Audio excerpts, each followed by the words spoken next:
1991 সালের 21শে মে রাত ভারতের রাজনৈতিক ইতিহাসের এক ভয়ঙ্কর রাত। সেই রাতে ভারতের প্রাক্তন প্রধানমন্ত্রী রাজীব গান্ধী নিহত হন এক আত্মঘাতী বোমা হামলায়। আজকের ভিডিওতে জানবো কিভাবে এই হত্যাকাণ্ড ঘটেছিল, এর পেছনে কারা ছিল এবং এর পরিণতি কি হয়েছিল। রাজীব গান্ধী ছিলেন ভারতের ষষ্ঠতম প্রধানমন্ত্রী। তিনি ইন্দিরা গান্ধীর পুত্র এবং নেহেরু পরিবারের উত্তরসূরি। 1984 সালে তার মায়ের মৃত্যুর পরই তিনি প্রধানমন্ত্রী হন। তার নেতৃত্বে ভারত আধুনিক প্রযুক্তি ও টেলিকম খাতে বড় উন্নতি করে। তবে তার সরকার জড়িয়ে পড়ে কিছু বিতর্কেও, যেমন বোফোর্স কেলেঙ্কারি, যা তার জনপ্রিয়তা কমিয়ে দেয়। 1991 সালে সাধারণ নির্বাচন চলছিল। রাজীব গান্ধী তখন নির্বাচনী প্রচারণায় দক্ষিণ ভারতে যাচ্ছিলেন। সেই সময় শ্রীলঙ্কায় গৃহযুদ্ধ চলছিল। সরকার বনাম LTTE নামে এক তামিল বিদ্রোহী সংগঠন। ভারত 1987 সালে শ্রীলঙ্কায় শান্তিরক্ষী বাহিনী পাঠায়, যা LTTEর বিরুদ্ধে যুদ্ধ শুরু করে। এর ফলে রাজীব গান্ধীর প্রতি LTTEর মধ্যে গভীর শত্রুতা তৈরি হয়।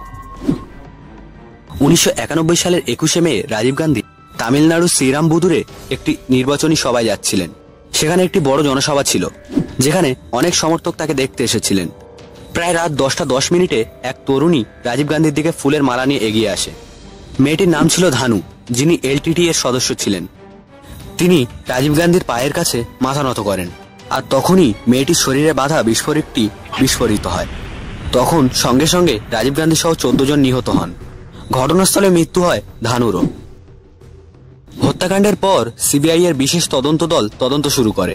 প্রমাণ মেলে যে ষড়যন্ত্রটি LTTE এর পরিকল্পনায় হয়েছিল।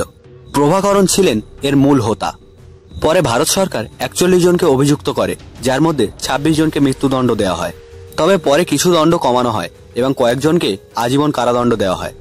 এই মামলায় বিচার চলে বহু বছর ধরে। 2018 সালে তামিলনাড়ু সরকার কিছু দণ্ডপ্রাপ্তকে মুক্তি দেওয়ার সিদ্ধান্ত নেয়। রাজীব গান্ধীর হত্যার পর ভারত জুড়ে নেমে আসে শোকের ছায়া। তার মৃত্যুতে কংগ্রেস দলে বিশাল প্রভাব পড়ে। পরবর্তীতে তার স্ত্রী সোনিয়া গান্ধী রাজনীতিতে প্রবেশ করেন। এই ঘটনার পর ভারত সরকার LTTE কে সন্ত্রাসী সংগঠন ঘোষণা করে। 2009 সালে শ্রীলঙ্কায় গৃহযুদ্ধ শেষ হলে প্রভাকরণ ও তার সংগঠন সম্পূর্ণ ধ্বংস হয়। রাজীব গান্ধীর মৃত্যু শুধু একটি রাজনৈতিক হত্যাকাণ্ড নয়, এটি ভারতের ইতিহাসে এক গুরুত্বপূর্ণ মোড় ঘুরিয়ে দেয়। তার স্বপ্ন, উন্নয়ন, আধুনিক ভারতের ভাবনা আজও বহু মানুষ স্মরণ করেন।